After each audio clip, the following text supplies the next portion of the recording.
Hello friends, बहुत बहुत स्वागत है आपका स्टडी पॉइंट 90 पर। तो आज एक नई वीडियो लेकर आपके साथ फिर हाजिर हूँ। तो आज की इस वीडियो हम क्लास 12th केमिस्ट्री की वीडियो बनाने वाले हैं, जिसमें हम चैप्टर 2 के सभी मोस्ट इंपॉर्टेंट क्वेश्चन कंप्लीट कराने वाले हैं। तो ये पार्ट 1 है, पार्ट 2 में आपके सभी इंपॉर्टेंट क्वेश्चन कंप्लीट करा दिए जाएंगे। तो चलिए वीडियो को स्टार्ट करते हैं बिना टाइम वेस्ट किए हुए। तो चैप्टर का नाम है बिलियन। तो चलिए देखते हैं पहला क्वेश्चन। तो गाइस, अगर आपको वीडियो अच्छी लगे तो लाइक करिए और चैनल को सब्सक्राइब जरूर कर लीजिए। तो देखिए यहाँ पर सबसे पहला क्वेश्चन क्या है कि राउल्ट के नियम को परिभाषित कीजिए तथा उसकी सीमाएं बताइए। देखिए राउल्ट के नियम क्या है, किसी विलयन के वाष्प दाब में अपेक्षित अपनमन विलेय के मोलर परिभाष के बराबर होता है। क्या होता है, किसी विलयन के वाष्प दाब में जो अपेक्षित अवनमन होता है वो विलेय के मोलर परिभाष के बराबर होता है। ये राउल्ट का नियम होता है। चलिए जरा इसका सूत्र देखते हैं। देखिए उसमें क्या लिखा था कि अपेक्षित अवनमन विलेय के मोलर परिभाष के बराबर होता है। तो देखिए वही इसमें दिया हुआ है, P naught minus P S upon P naught बराबर small N upon small N plus capital N. तो ये हमारा राउल्ट के नियम का वो सूत्र हो जाएगा। तो देखिए यहाँ पर पी नोट को हम कहते हैं विलायक का वाष्प दाब और पी एस को कहते हैं विलेय का वाष्प दाब, और जो हमारा स्मॉल एन है उसे हम कहते हैं विलेय के मोलों की संख्या, और जो कैपिटल एन है उसे हम विलायक के मोलों की संख्या कहते हैं। तो ये हमारा राउल्ट का नियम हो गया। तो अब राउल्ट के नियम की सीमाएं देखते हैं। तो देखिए राउल्ट के नियम की सीमाएं क्या है। तो पहले देखिए राउल्ट का नियम केवल आवाष्पशील पदार्थों के विलयनों पर लागू होता है।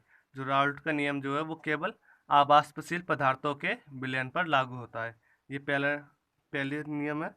और दूसरा देखिए, तो देखिए दूसरे में क्या है, जो पदार्थ विलयन में संगणित होते हैं उन पर राउल्ट का नियम लागू नहीं होता है। तो जो पदार्थ विलयन में संगणित होते हैं उन पर राउल्ट का नियम लागू नहीं होता है। तो ये राउल्ट के नियम की सीमा है। ये आपका पहला क्वेश्चन तैयार होगा अच्छी तरीके से, मोस्ट इंपॉर्टेंट है। चलिए दूसरा देखते हैं।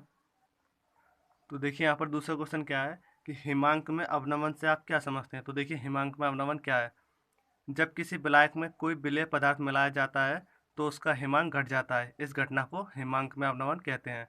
तो सिंपल तरीके से देखिए कहने का मतलब क्या है, जब किसी विलायक में कोई विलायक है और उसमें कोई विलेय पदार्थ मिलाया जाता है तो उसका हिमांक घट जाता है, और इसे हम हिमांक में अवनमन कहते हैं। यही घटना आपकी हिमांक में अवनमन कहलाती है।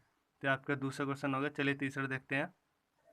तो देखिए यहाँ पर तीसरा क्वेश्चन क्या है कि परासरण क्या है, परासरण दाब के लिए व्यंजक लिखिए। तो देखिए परासरण क्या है, जब दो भिन्न सांद्रता के विलयन किसी अर्धपारगम्य झिल्ली द्वारा अलग किए जाएं तो कम सांद्रता से अधिक की ओर विलायक के अणु जाने लगते हैं। तो इस घटना को परासरण कहते हैं।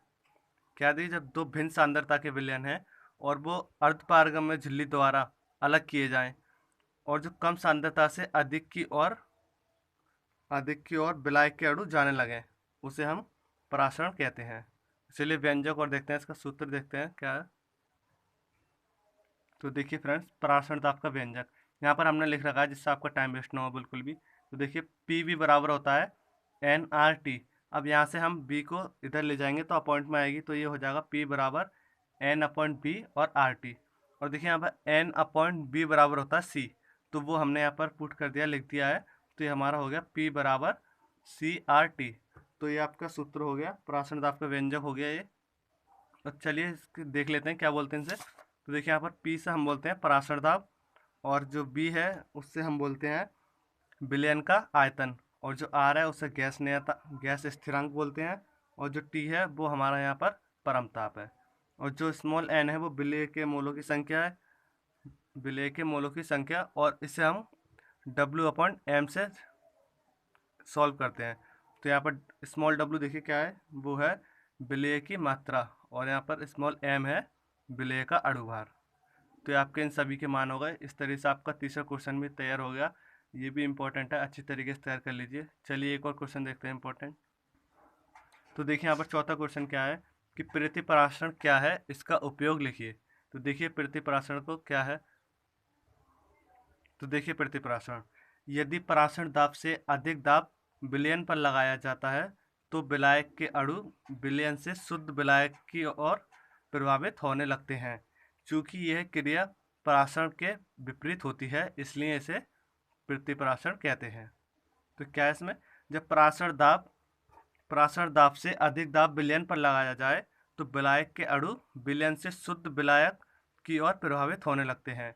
चूँकि ये क्रिया जो है वो परासरण के विपरीत है, इसलिए हम इसे प्रतिपरासरण कहते हैं। तो इसका उपयोग देखिए, इसका उपयोग समुद्री जल प्राप्त करने के लिए तथा घरों में शुद्ध पेयजल प्राप्त करने के लिए किया जाता है। ये आपका चौथा क्वेश्चन हो गया। एक छोटा सा और देख लेते हैं, पांचवा क्वेश्चन। तो देखिए यहाँ पर हमारा पांचवा क्वेश्चन है, संपरासरण दाब क्या है। तो देखिए, जिन विलयनों का परासरण दाब समान होता है उन्हें हम संपरासरण दाब कहते हैं। बहुत ईजी है पर इम्पोर्टेंट है, आ सकता है। तो क्या होता है संपरासरण दाब? जिन विलयनों का परासरण दाब समान होता है उन्हें हम संपरासरण दाब कहते हैं। तो अगर वीडियो अच्छी लगे तो प्लीज़ लाइक करिए, और चैनल अगर आपने सब्सक्राइब नहीं किया तो प्लीज़ सब्सक्राइब जरूर कर लीजिए। Thank you for watching.